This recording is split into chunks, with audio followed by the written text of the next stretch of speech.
Hello friends, welcome all of you to Jagriti classes. मैं लोकेश टोगेशिया, आपका physics mentor. एक बार फिर से आप सभी का हार्दिक स्वागत करता हूं जागृति क्लासेस की ऑनलाइन फिजिक्स लेक्चर सीरीज में। तो गाइज, हम लास्ट लेक्चर में बात कर रहे थे अबाउट सेल के इंटरनल रेजिस्टेंस के बारे में, ईएमएफ, पोटेंशियल डिफरेंस के बारे में, और हमने इनके बीच में एक रिलेशन देखा था between EMF, potential difference, terminal voltage और internal resistance of a cell में। क्लियर? उसी सीरीज में हम आगे बढ़ते हुए आज हम बात करेंगे। देखिए, हमारा जो आज का टॉपिक है वो है combination of cells. Combination of cells. देखिए, कॉम्बिनेशन ऑफ सेल्स का मतलब क्या है? More than one cell is combined either in series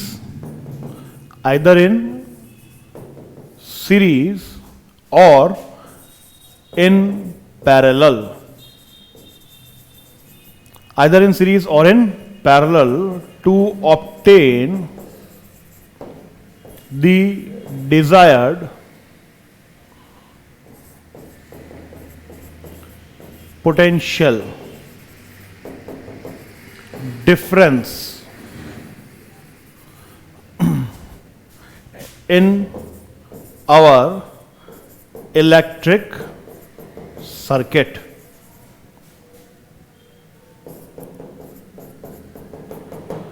देखिए, कॉम्बिनेशन ऑफ सेल का मतलब क्या होता है कि एक से ज्यादा सेल्स को आप अपने इलेक्ट्रिक सर्किट में कंबाइन कर सकते हैं, आइदर इन सीरीज और इन पैरेलल। क्लियर? ताकि आप अपना जो डिजायर्ड पोटेंशियल डिफरेंस है इलेक्ट्रिक सर्किट में वो ऑब्टेन कर सकें। क्लियर? क्योंकि मार्केट में या जो अवेलेबल सेल्स होते हैं उनका पोटेंशियल डिफरेंस फिक्स या कांस्टेंट होता है। क्लियर? तो अगर आपको अपने डिजायर्ड वैल्यू का पोटेंशियल डिफरेंस ऑब्टेन करना है तो आपको क्या करना पड़ता है? मोर देन वन सेल्स को कंबाइन करना पड़ता है, आइदर इन सीरीज और इन पैरेलल। दो तरीके के कॉम्बिनेशन होंगे सेल्स के भी, आइदर इन सीरीज और इन पैरेलल। Clear guys? देखिए, वन बाय वन हम इस पर डिस्कशन करेंगे। किस तरह का कॉम्बिनेशन होता है सीरीज कॉम्बिनेशन और किस तरह का कॉम्बिनेशन होता है पैरेलल कॉम्बिनेशन। दो कॉम्बिनेशन आएंगे, series combination of cells and second one parallel combination of cells. दूसरा होगा आपका parallel combination of cells. Clear? Series combination and parallel combination. चलिए बात करते हैं first series combination of cells पर।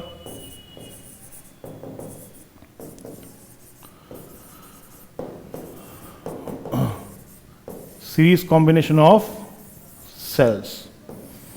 सीरीज कॉम्बिनेशन किस तरह से होगा? देखिए, जब आप किसी आउटर इलेक्ट्रिक सर्किट में सेल्स को इस तरह से कंबाइन कर रहे हैं, ये दो सेल्स हैं आपके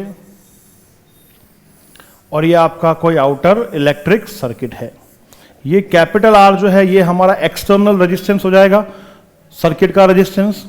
ये सेल है आपका जिसका ईएमएफ है कुछ E1 और इंटरनल रेजिस्टेंस है R1। मैंने आपको बताया था कि हर सेल का कुछ ना कुछ इंटरनल रेजिस्टेंस जरूर होता है, बिना इंटरनल रेजिस्टेंस के सेल एग्जिस्ट नहीं करता। क्लियर? वहीं पर दूसरा जो सेल है आपका, इसका ईएमएफ हो जाएगा कुछ E2 और इसका इंटरनल रेजिस्टेंस हो जाएगा R2। ये दोनों ही सेल्स क्या हैं? सेम डायरेक्शन में कनेक्ट हैं और ये दोनों ही सेल्स क्या कर रहे हैं? Equal amount of current I जो है वो आपके सर्किट में फ्लो कर रहे हैं। देख पा रहे हैं आप? इस कॉम्बिनेशन को हम बोलते हैं सीरीज कॉम्बिनेशन ऑफ सेल्स।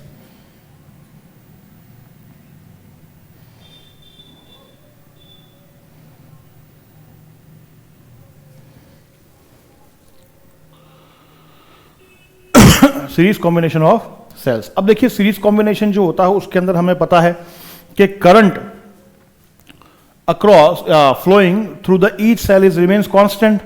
इन दोनों सेल से आपके आउटर सर्किट में जो करंट फ्लो हो रही है वो कैसी है? कांस्टेंट है। बट पोटेंशियल डिफरेंस और we can say terminal voltage, इन सेल्स का जो टर्मिनल वोल्टेज होगा गाइस वो होगा V1 और V2, ये दोनों टर्मिनल वोल्टेजेस जो होंगे वो क्या होंगे, डिफरेंट डिफरेंट होंगे। क्या होंगे, डिफरेंट। तो इसी टर्म्स में हम देखिए इनका कॉम्बिनेशन देखते हैं। देखिए net terminal voltage, net terminal voltage of cell, cell का नेट टर्मिनल वोल्टेज अगर हम देखें तो क्या होगा, देखिए V is equals to V1 plus V2। Net terminal voltage आपके सेल का क्या हो जाएगा, V is equals to V1 plus V2, क्योंकि दोनों सेल्स पर टर्मिनल वोल्टेज की वैल्यू डिफरेंट डिफरेंट हो सकती है। वी नो दैट, हम जानते हैं, हमने एक रिलेशन देखा था टर्मिनल वोल्टेज और ईएमएफ ऑफ सेल्स के बीच में, जो कि था V is equals to E minus I into R. Last lecture की ही बात है, हमने रिलेशन देखा था between terminal voltage and cell, जो कि था V is equals to E minus I R. Clear. इसी रिलेशन को हम क्या करेंगे, यहां पर यूज करेंगे, V is equals to E minus I into are. Therefore आपका जो V है वो क्या है, V1 प्लस V2। तो फर्स्ट सेल का जो टर्मिनल पोटेंशियल हो जाएगा वो हो जाएगा E1 माइनस आई R1 प्लस दूसरे सेल का टर्मिनल पोटेंशियल हो जाएगा आपका E2 माइनस आई R2। देख लीजिए कुछ इस तरह से, ठीक है। पहले सेल का टर्मिनल पोटेंशियल E1 माइनस आई R1, दूसरे सेल का टर्मिनल पोटेंशियल E2 माइनस आई R2। क्योंकि ये सीरीज कॉम्बिनेशन है तो दोनों ही सेल्स में जो करंट की वैल्यू होगी वो कांस्टेंट रहेगी गाइस, सेम।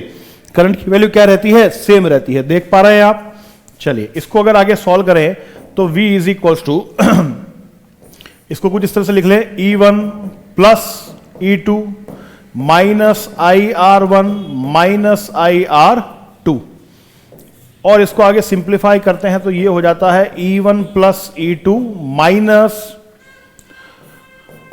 आई R1 प्लस आई R2, और आपका जो V है ये क्या हो जाएगा, E1 प्लस E2 माइनस आई R1 प्लस R2। ये नेट पोटेंशियल डिफरेंस या नेट टर्मिनल वोल्टेज आएगा आपके पास में E1 प्लस E2 माइनस आई R1 प्लस आई R2। देखिए इस तरह से,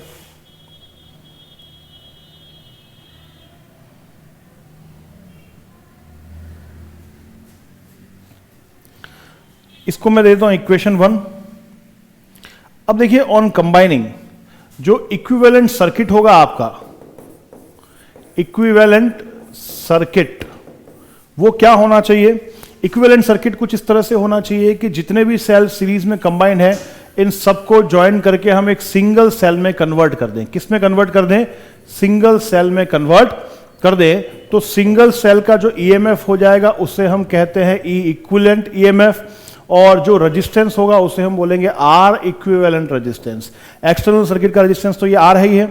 आपका इक्विवेलेंट सर्किट, ये वाला जो सर्किट है गाइस, ये वाला, इसमें दो सेल सीरीज में है ना, तो हमारा मोटो क्या है, इन दोनों सेल्स को कंबाइन करके एक सिंगल सेल में कन्वर्ट कर दिया जाए, जिस सेल का ईएमएफ जो हो वो क्या हो, इक्विवेलेंट ईएमएफ, और इंटरनल रेजिस्टेंस की वैल्यू क्या हो, इक्विवेलेंट आर, और एक्सटर्नल रेजिस्टेंस तो एज इट इज है। इसके लिए अगर मैं इक्वेशन लिखता हूं टर्मिनल पोटेंशियल की, सॉरी, इस इक्विवेलेंट सर्किट के लिए अगर हम टर्मिनल पोटेंशियल की इक्वेशन लिखें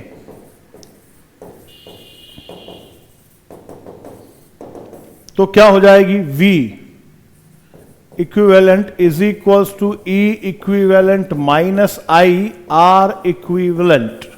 ये हो जाएगा, I आपकी ये ले लीजिए, I कांस्टेंट है, ये इक्वेशन हो जाएगी। इसको हम दे देते हैं इक्वेशन नंबर 2।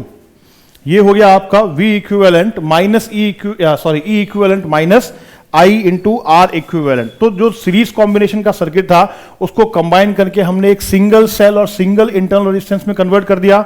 इस इक्विवेलेंट सर्किट का ईएमएफ और आर इक्विवेलेंट के टर्म्स में टर्मिनल पोटेंशियल क्या हो जाएगा, V equivalent is equals to E equivalent minus I into R equivalent. Clear. तो देखिए ये हमारे सीरीज कॉम्बिनेशन का एक टर्मिनल पोटेंशियल की इक्वेशन, ये इक्विवेलेंट सर्किट के टर्मिनल पोटेंशियल की इक्वेशन। अगर मैं यहां पर क्या करता हूं, on comparing comparing equation first and second. आपकी फर्स्ट इक्वेशन ये है और इक्विवेलेंट सर्किट की इक्वेशन ये है। अगर इसको आप कंपेयर करते हैं तो आपके पास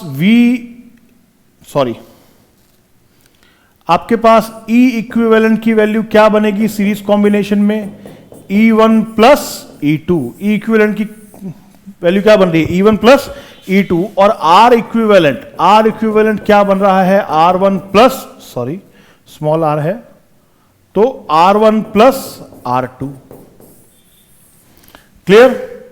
देयरफॉर इन सीरीज कॉम्बिनेशन हम ये कंक्लूजन निकालते हैं यहां से कि in series combination if n cells are connected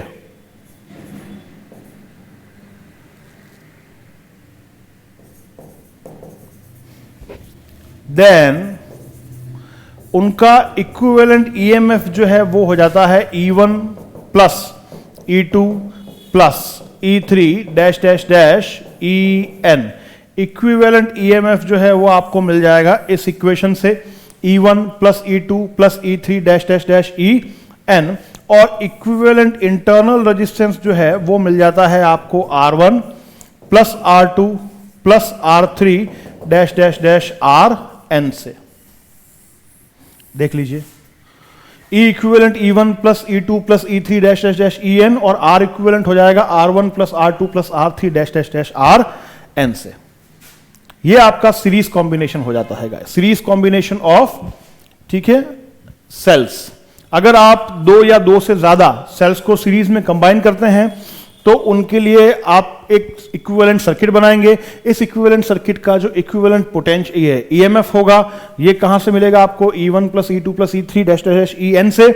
सबको आपको क्या करना है? अलजेब्रिकली सम कर देना है। और इक्विवेलेंट रेजिस्टेंस मिलेगा आपको R1 plus R2 plus R3 dash dash Rn से। इनको भी सबको आपको क्या कर देना है? ठीक है, अलजेब्रिकली इनका सम कर देना है। इलेक्ट्रिक करंट की इक्वेशन क्या हो जाएगी? इलेक्ट्रिक करंट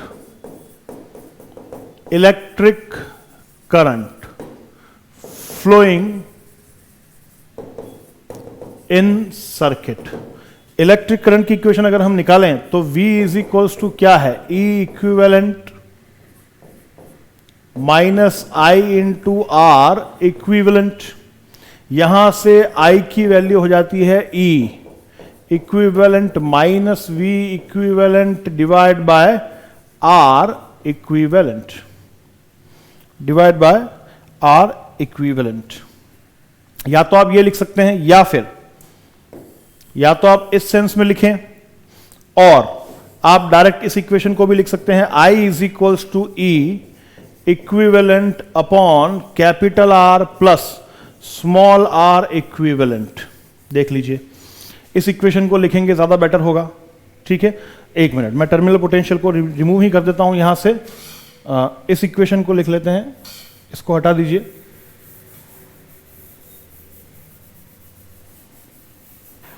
इसको दोबारा से लिख लेते हैं हम।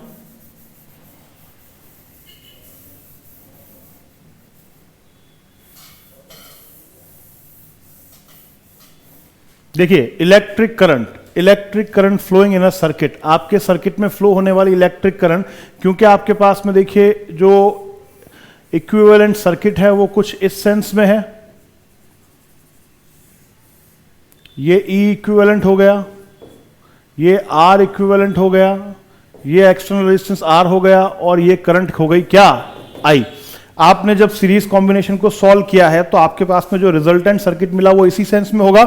तो इसी सर्किट से हम करंट की इक्वेशन बनाते हैं और करंट की इक्वेशन क्या होगी? By Ohm's law I is equals to क्या हो जाएगा? पूरे सर्किट का EMF क्या हो जाएगा? E equivalent upon total resistance, वो हो जाएगा R plus small r equivalent. R plus small r equivalent. ये करंट की इक्वेशन हो जाएगी आपकी गाइस।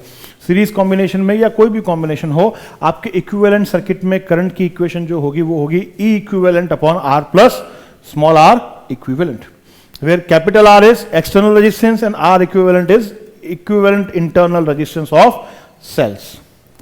देख सकते हैं आप, क्लियर? देख लीजिए।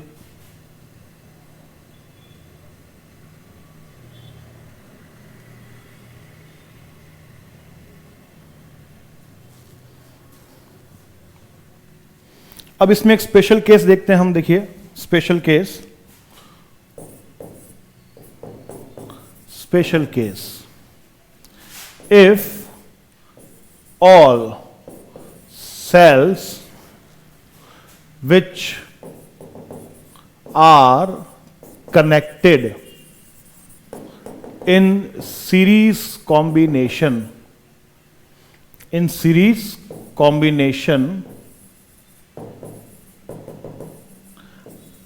if all cells which are connected in series combination are of same value EMF and internal resistance,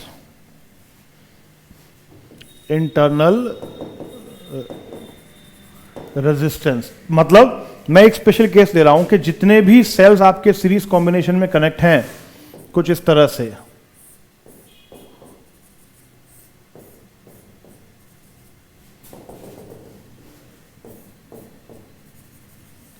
suppose कर लेते हैं n सेल्स कनेक्ट हैं। कितने सेल्स कनेक्ट हैं? n सेल्स कनेक्ट हैं। जितने भी ये सेल्स कनेक्ट हैं इन सब में EMF की वैल्यू और इंटरनल रेजिस्टेंस की वैल्यू सेम है। ये आपका हो गया कैपिटल R, इंटरनल रेजिस्टेंस की वैल्यू और स्मॉल r, इंटरनल रेजिस्टेंस की वैल्यू और EMF की वैल्यू क्या है? सेम है। तो यहां पर E इक्विवेलेंट क्या हो जाएगा आपका? E इक्विवेलेंट क्या n इंटू E हो जाएगा, और R इक्विवेलेंट भी आपका n इंटू स्मॉल r बन जाएगा। R इक्विवेलेंट क्या बन जाएगा? n into small r। देख सकते हैं, सबको ऐड करेंगे तो n इंटू E और सब रेजिस्टेंस को ऐड करेंगे तो n इंटू R। यहां पर करंट की इक्वेशन, करंट फ्लोइंग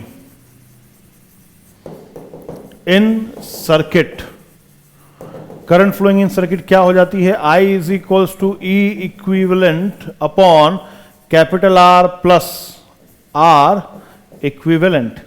इसको आप कैसे लिख सकते हैं? N into E upon R plus N into small r। इस केस में करंट फ्लोइंग की इक्वेशन जो है वो क्या बन जाएगी? N into E upon capital R plus N small r। देख सकते हैं आप, क्लियर? तो करंट की इक्वेशन हमें क्या मिली है? I इज इक्वल टू, इस केस में N E upon capital R plus small n into small r। Now इसके अंदर ए कंडीशन, इफ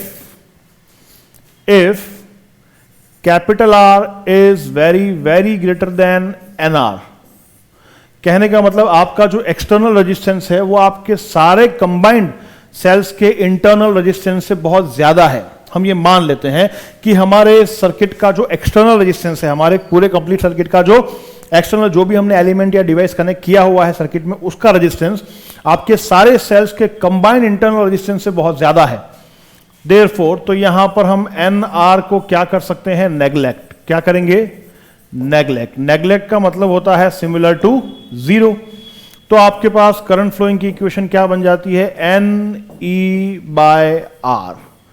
क्या बन जाती है? NE by R। मतलब अगर आप अपने सीरीज में n सिमिलर वैल्यू के सेल्स कनेक्ट करते हैं और उन सारे सेल्स का कंबाइंड इंटरनल रेजिस्टेंस आपके एक्सटर्नल रेजिस्टेंस के कंपैरेटिवली बहुत कम है, अगर आपके सारे सेल्स का external internal resistance combinedly external resistance से बहुत कम है, तो आपके पास में जो करंट मिलेगी वो क्या मिलेगी? n times the current due to single cell. ये सिंगल सेल हो गया आपका ideal cell. n times current की वैल्यू क्या हो जाएगी?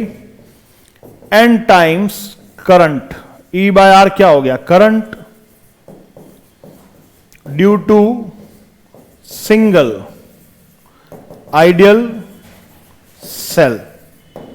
n times current due to single ideal cell. तो इस तरह के सर्किट को हम यूजफुल, ठीक है, कॉम्बिनेशन या यूजफुल कॉम्बिनेशन बोल सकते हैं।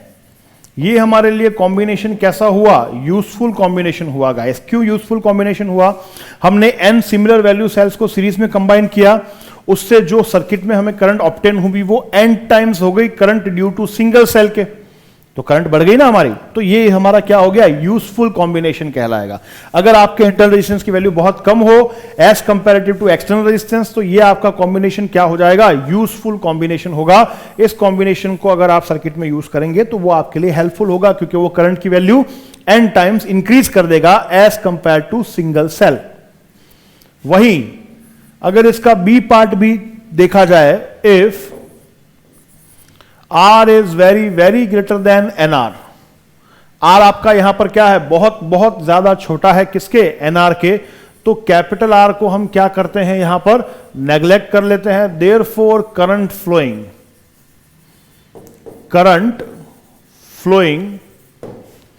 इन अ सर्किट, आपके सर्किट में फ्लो होने वाली करंट क्या हो जाएगी? I is equals to NE upon R plus N into small r। Current की इक्वेशन क्या थी? N into E upon R plus N into small r। तो यहां पर R को हमने नेग्लेक्ट कर दिया, तो ये इक्वेशन बन जाती है NE by N into small r। NE by N into small r। यहां से देखें तो N से N कैंसिल हो रहा है, स्मॉल n से स्मॉल n कैंसिल हो गया, तो I क्या बचा आपके पास? I बचा आपके पास E by small r। E by small r। E by small r का मतलब क्या हो गया? यहां पर आपके सर्किट की नेट करंट क्या होगी? Current due to single cell, due to single practical cell. मतलब आपने क्या किया कि n सिमिलर वैल्यू सेल्स को सीरीज में कंबाइन किया, बट उन सारे सेल्स को कंबाइन करने से, सीरीज में कंबाइन करने से, सेल्स का कंबाइंड इंटरनल रेजिस्टेंस जो है वो आपके सर्किट के एक्सटर्नल रेजिस्टेंस से बहुत ज्यादा हो गया। आपने इस तरह से उनको कंबाइन किया कि आपका जो नेट इंटरनल रेजिस्टेंस है, कंबाइंड इंटरनल रेजिस्टेंस है सेल का, वो आपके एक्सटर्नल रेजिस्टेंस से क्या हो गया गाइस? बहुत ज्यादा हो गया। अगर ये बहुत ज्यादा हो जाता है तो फिर आपका ये कॉम्बिनेशन, ठीक है, अनयूजफुल या, ठीक है, यूजलेस रह जाता है। क्या रह जाता है? यूजलेस। क्यों? क्योंकि इन सबको कंबाइन करने पर भी जो आपके करंट, सीरीज की करंट है, जो आपके सर्किट की करंट है, वो सिर्फ एक सेल से मिलने वाली करंट के इक्वली रह गई। तो फिर n सेल्स को सीरीज में कंबाइन करने का यूज नहीं रहा। बात समझ में आई? क्लियर? ये वाला जो कॉम्बिनेशन है आपका, ये यूजलेस कॉम्बिनेशन रह जाएगा गाइस, यूजलेस कॉम्बिनेशन।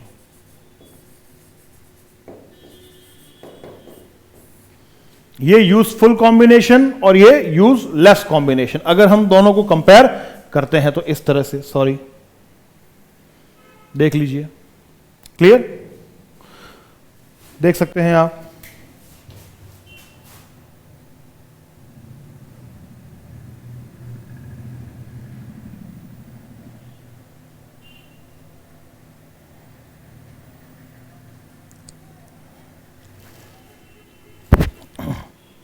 चलिए लास्ट इसमें एक स्पेशल केस और देख लेते हैं। इफ स्पेशल केस सेकंड क्या हो जाएगा? If two cells are combined in series, अगर दो सेल्स को हमने सीरीज में कंबाइन किया but in opposite sense, opposite sense में, ऑपोजिट सेंस का मतलब क्या हो जाता है? देखिए सर्किट बनाता हूं मैं यहां पर। ऑपोजिट सेंस का मतलब एक सेल आपका इस तरफ है, EMF E1, internal resistance R1, और दूसरे सेल का नेगेटिव टर्मिनल जो है वो इस तरफ है।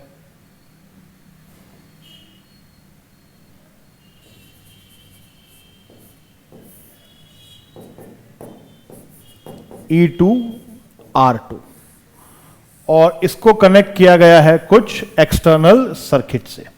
देख पा रहे हैं आप, ये ऑपोजिट सेंस का आपका कॉम्बिनेशन हो गया, सीरीज कॉम्बिनेशन, क्योंकि इस बार जो पॉजिटिव टर्मिनल्स हैं दोनों के वो ऑपोजिट डायरेक्शन में है। पिछले वाले केस में जो हमारा एक्चुअल केस था उसमें पॉजिटिव टर्मिनल्स जो थे वो सेल्स के सेम डायरेक्शन में थे। अगर किसी कॉम्बिनेशन में आपको ये पॉजिटिव टर्मिनल्स ऑपोजिट डायरेक्शन में मिल जाते हैं तो यहां पर देखिए इस केस में ये आपका कैपिटल आर हो गया, इस केस में ई इक्विवेलेंट आपको मिलेगा गाइस E1 माइनस E2 से। कैसे मिलेगा? E1 माइनस E2 से। आपको ये EMFs क्या करने पड़ेंगे? ऐड करने की बजाय सब्ट्रैक्ट करने पड़ेंगे। ऐड करने की बजाय क्या करने पड़ेंगे? सब्ट्रैक्ट। बट आपका जो R इक्विवेलेंट है वो R1 प्लस R2 ही हो रहेगा। R इक्विवेलेंट जो है वो R1 प्लस R2 ही रहेगा, क्योंकि देखिए रेजिस्टेंस की बात करें तो ये तो सीरीज में ही है। सीरीज कॉम्बिनेशन रेजिस्टेंस किसी भी डायरेक्शन में आप कनेक्ट करेंगे तो उनका सम ही होना है, उनका अलजेब्रिक सम ही होना है, वो सब्ट्रैक्ट नहीं होते। तो आपके ईएमएफ जो है इक्विवेलेंट ईएमएफ आपको किस तरह से मिलेगा? इस केस में अगर आपके दो सेल सीरीज कॉम्बिनेशन में ऑपोजिट सेंस में कनेक्ट हो तो इक्विवेलेंट ईएमएफ हो जाता है E1 minus E2, equivalent resistance हो जाता है R1 प्लस R2। देख लीजिए, I hope it is clear. यहां पर आपका सीरीज कॉम्बिनेशन ऑफ सेल्स जो है वो कंप्लीट हो जाता है guys. Series combination of cell जो है यहां पर आपका वो कंप्लीट हो जाता है, आप देख सकते हैं। चलिए नेक्स्ट चलते हैं हम पैरेलल कॉम्बिनेशन ऑफ सेल्स पर, जो हमारा सेकंड पार्ट है। पैरेलल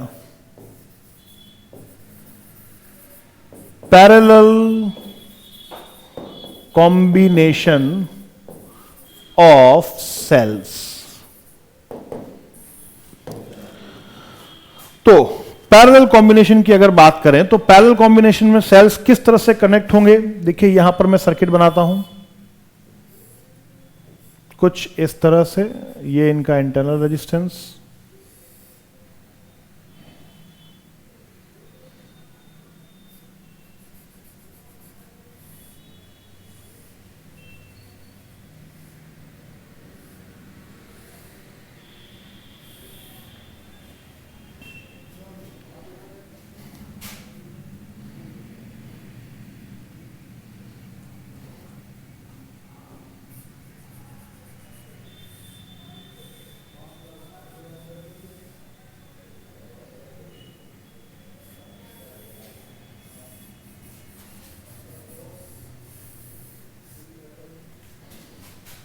ये हो गया E1, ये हो गया R1, ये हो गया E2 और ये हो जाता है R2 and this is the external resistance.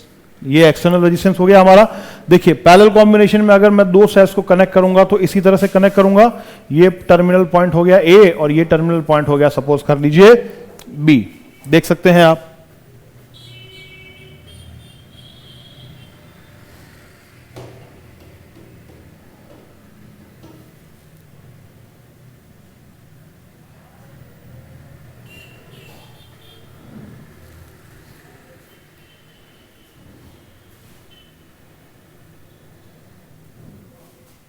Clear?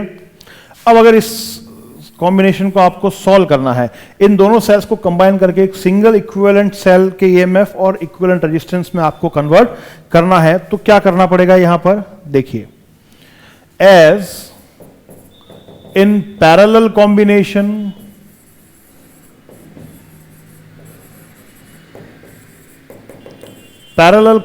में देखिए, पैरेलल कॉम्बिनेशन में हम जानते हैं terminal voltage across each cell is same.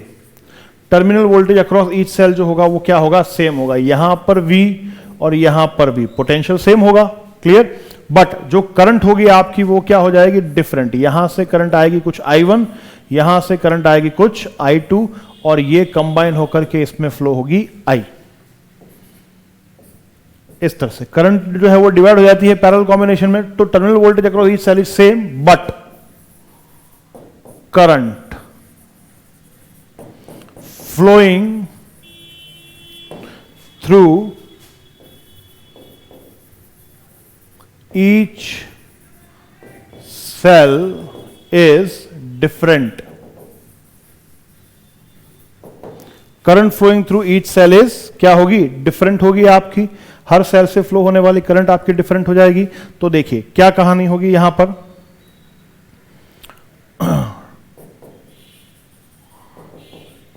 Terminal voltage of cell 1, first cell का टर्मिनल वोल्टेज V क्या हो जाएगा, E1 minus I1 into R1। ये क्या हो जाएगा, E1 minus I1 into R1। यहां से I1 की वैल्यू अगर हमें फाइंड करनी हो तो क्या हो जाएगी, I1 की वैल्यू हो जाएगी E1 minus V upon R1। I1 की वैल्यू हो जाएगी E1 minus V upon R1। Clear, देख सकते हैं आप। Similarly,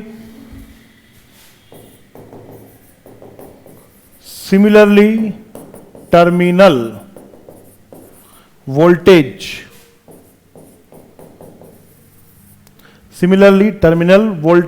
of cell 2, second cell 2 की बात करें, सेल 2 के टर्मिनल वोल्टेज की अगर हम बात करें तो ये क्या होगा, V is equals to E2 minus IR2।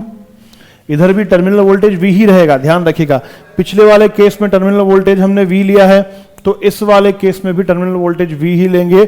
क्यों लेंगे, क्योंकि टर्मिनल वोल्टेज पैरेलल कॉम्बिनेशन में वोल्टेज सेम रहते हैं एंड्स के अक्रॉस। क्लियर, यहां से I2 की वैल्यू क्या हो जाएगी, E2 minus V upon R2।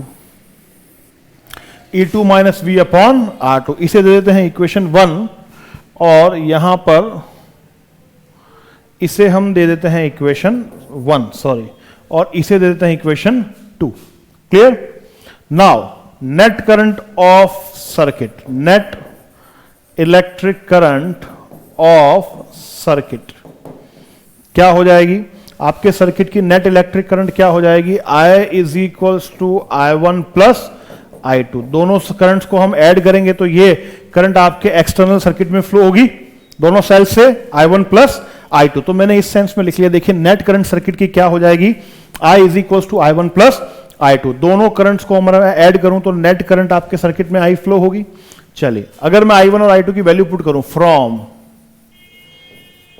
Equation 1 and equation 2, equation 1 और 2 से अगर वैल्यूज पुट करें तो क्या होगा, देखिए I is equals to I1 की value E1 minus V upon R1 plus I2 की value E2 minus V upon R2।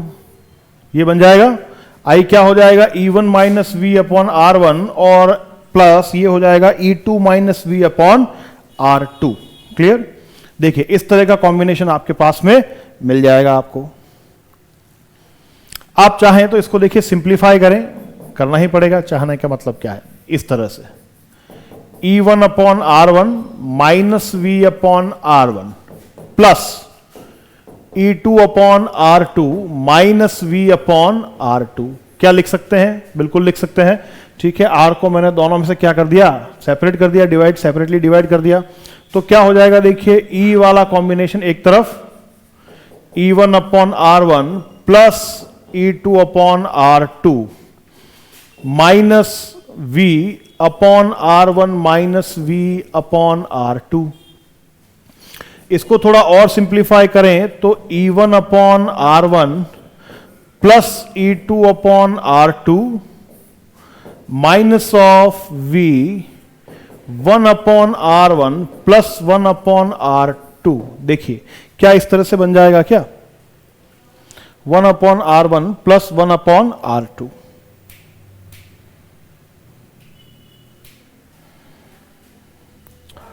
देख सकते हैं आप, सिंप्लीफाई करके हम यहां तक पहुंचेंगे। इसको आगे भी सिंप्लीफाई करना पड़ेगा आपको।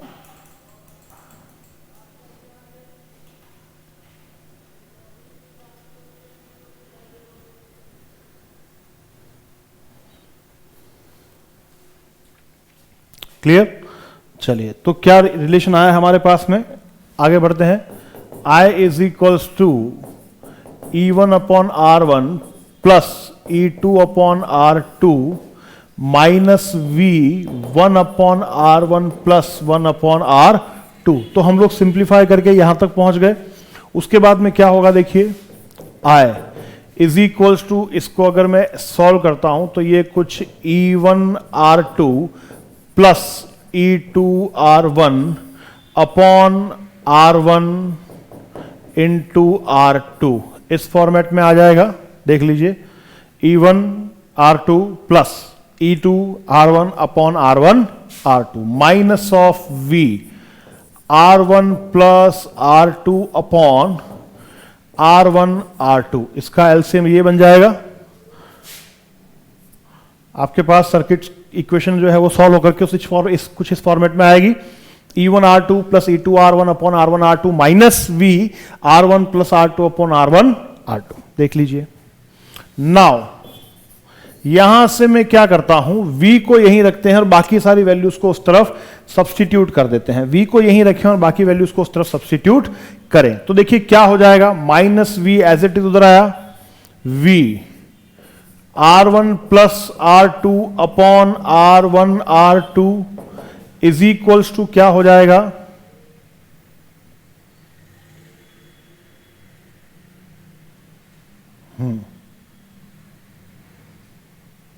इज इक्वल्स टू, देखिए अगर आप इसको सॉल्व करें आप आगे तो वैल्यू क्या बन रही है हमारे पास में,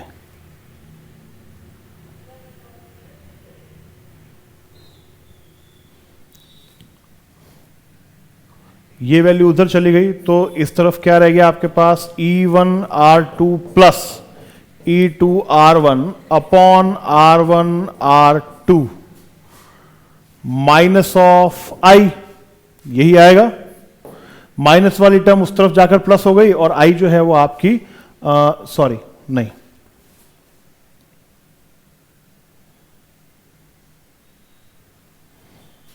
एक मिनट, इसको दोबारा से हम लिखते हैं। देखिए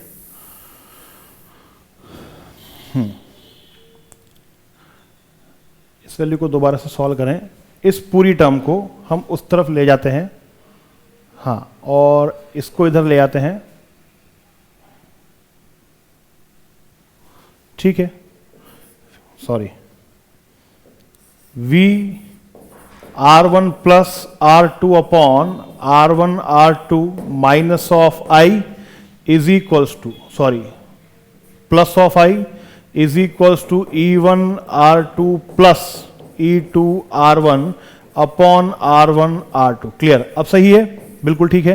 देख लीजिए, थोड़ा सा कंफ्यूजन कैलकुलेशन में हो जाता है लेकिन उसको फिर से जल्दी से बाइफर्केट करें। इस तरह से मैं V को इस तरफ ले आया तो ये कॉम्बिनेशन हो गया। अब इस I को मैं उस तरफ डाल देता हूं वापस, तो V क्या हो जाएगा मेरा, R1 plus R2 upon R1 R2 is equals to E1 R2 plus E2 R1 upon R1 into R2 minus of I। देखिए I इस तरफ आ गया आपका, तो ये हो गया माइनस ऑफ I। अब मुझे V को यहां पर क्या करना है, अकेला रखना है, ठीक है, सेपरेट रखना है। तो ये क्या हो जाएगा, E1 R2 plus E2 R1 upon R1 R2 into R1 R2 upon R1 sorry R1 plus R2 minus ये वाली टर्म भी इस तरफ आएगी तो ये I हो जाएगा आपका R1 R2 upon R1 plus R2। देख लीजिए कुछ इस तरह से। जब आप इस टर्म को यहां डिवाइड करेंगे तो अपॉन वाली टर्म ऊपर आ जाएगी और इस तरह से आपकी ये जो इक्वेशन है ये सॉल्व होगी। अब यहां से देखिए R1 R2 यहां कैंसिल हो रहे हैं तो V आपके पास में बन जाता है E1 R2 plus E2 R1 upon R1 plus R2 minus of R R1 R2 upon R1 plus R2, minus of R1 R2 upon R1 plus R2। ये आपके पास में देखिए फाइनल टर्मिनल पोटेंशियल या टर्मिनल वोल्टेज की equation बनती है। ये final equation बनेगी, देखिए पैरेलल कॉम्बिनेशन में देख लीजिए, E1 R2 plus E2 R1 upon R1 plus R2 minus of I R1 R2 upon R1 plus R2। R1 R2 R1 R2 cancel हो गए। अब इसको अगर मैं इक्विवेलेंट सर्किट में कन्वर्ट करता हूं गाइस, देखिए इस पैरेलल कॉम्बिनेशन का इक्विवेलेंट सर्किट क्या बनेगा,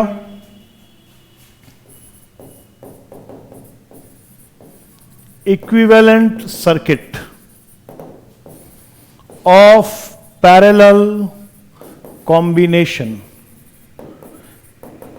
पैरेलल कॉम्बिनेशन का इक्विवेलेंट सर्किट क्या बनेगा, आपके पास में सिंगल सेल होना चाहिए, सिंगल इंटरनल रेजिस्टेंस होना चाहिए और ये external resistance as it is होना चाहिए। इसे हम क्या लिखेंगे, ई इक्विवेलेंट, और ये हो जाएगा आर इक्विवेलेंट।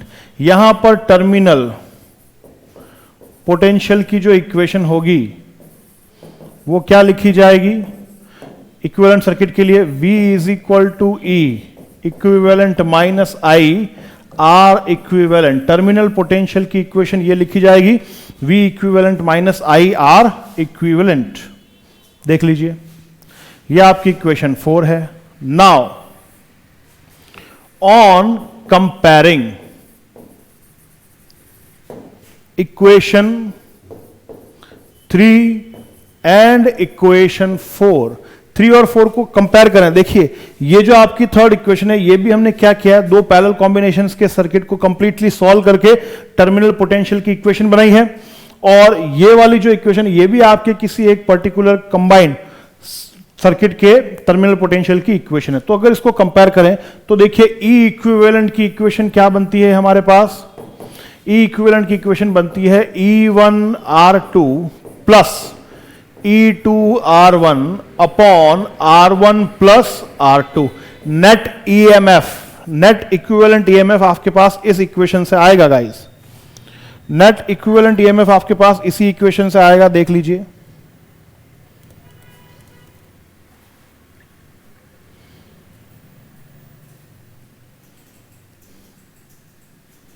क्लियर। और आर इक्विवेलेंट क्या मिल रहा है आपको, आर इक्विवेलेंट अगर आप कंपेयर करते हैं तो आर इक्विवेलेंट मिलता है R1 R2 upon R1 plus R2। क्या मैं कह सकता हूं कि ये 1 अपॉन आर इक्विवेलेंट की वैल्यू है, 1 अपॉन आर इक्विवेलेंट क्या हो गया, 1 upon R1 plus 1 upon R2। इन दोनों इक्वेशंस में कोई डिफरेंस नहीं है, मतलब इंटरनल रेजिस्टेंस का तो क्या हो गया, पैरेलल कॉम्बिनेशन। रेजिस्टेंस का यहां पर क्या आया, parallel combination of internal resistance, parallel combination of internal resistance. 1 upon R equivalent, R parallel combination of cells में आर इक्विवेलेंट आपको रेजिस्टेंस के पैरेलल कॉम्बिनेशन से ही मिलेगा। देख लीजिए आपके पास ऊपर R1 plus R2 upon R1 plus R2 आएगा और उसको अगर आप रिवर्स करेंगे तो आपको आर इक्विवेलेंट फिर से यही मिल जाएगा। पैरेलल कॉम्बिनेशन में ई इक्विवेलेंट इस इक्वेशन से आएगा और आर इक्विवेलेंट इस इक्वेशन से आता है। हमारा पूरी डेरिवेशन करने का मोटो जो था गाइस वो यही था, कंप्लीट डेरिवेशन करने का जो हमारा मोटो था वो देख लीजिए यही था। क्लियर, ये आपका पैरेलल कॉम्बिनेशन ऑफ सेल्स था। देखिए एक बार फिर से,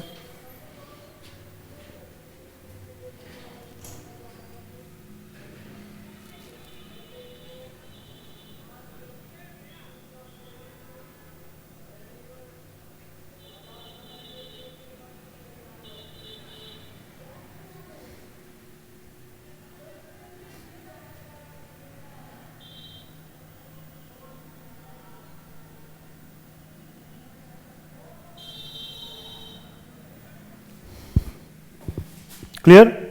चलिए ये पैरेलल कॉम्बिनेशन हो गया। इसमें भी अगर हम स्पेशल केस देखें, स्पेशल केस क्या है वो स्पेशल केस,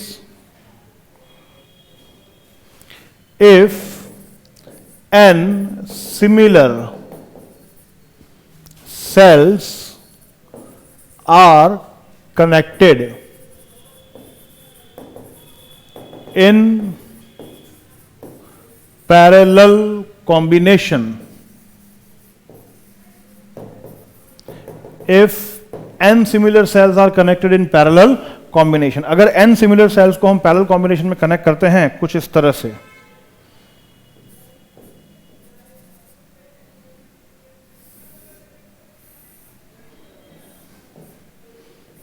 जिनका ईएमएफ और इंटरनल रेजिस्टेंस दोनों ही क्या रहे, सेम रहे,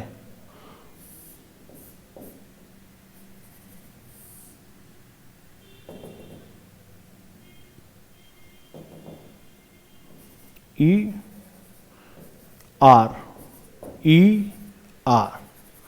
मतलब कुछ n सेल्स को हम क्या कर दें, कनेक्ट कर दें, और सारे ही सेल्स का ईएमएफ और इंटरनल रेजिस्टेंस क्या हो, सेम हो, तो आपके पास में ई इक्विवेलेंट की वैल्यू क्या बन जाती है, ई इक्विवेलेंट की value E1R2 plus E2R1 upon R1 plus R2, यही आई थी ना।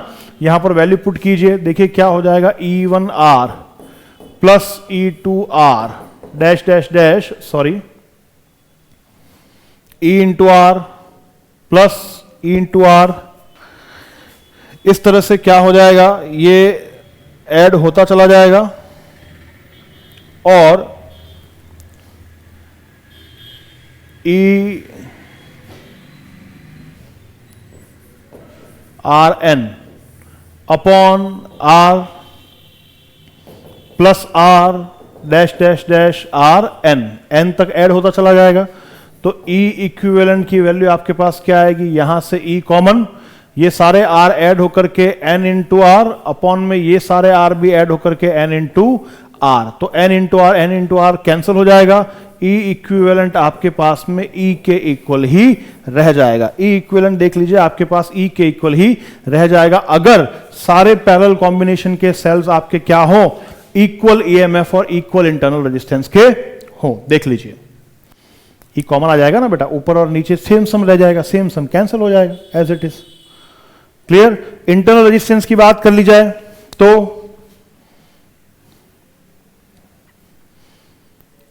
1 upon R equivalent 1 by R plus 1 by R dash dash dash plus 1 bye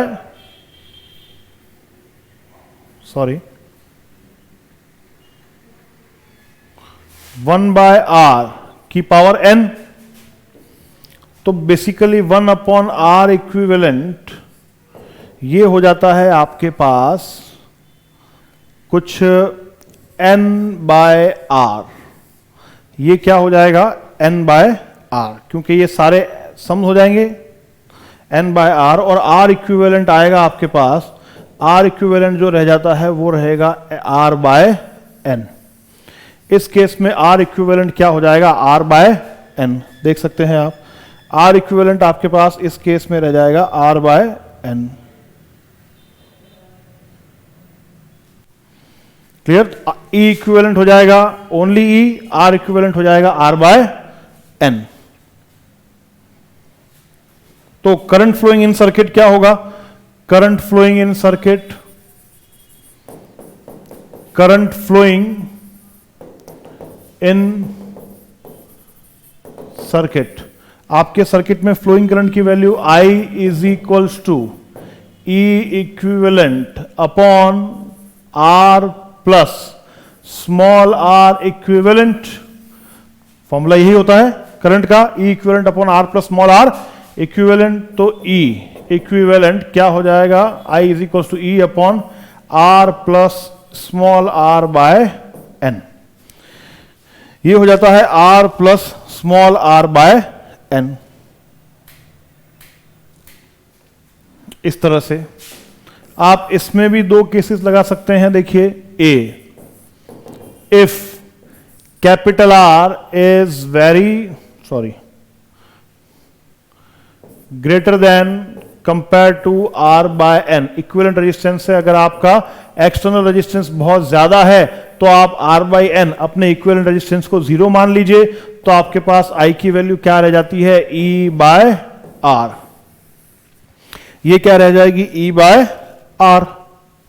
और वहीं पर if capital R is very very very less than compare to R by N, तो R को हम similar to 0 assume करें तो I की value रह जाती है E by R by N। मतलब यहां पर ये हो जाता है N E बाय R।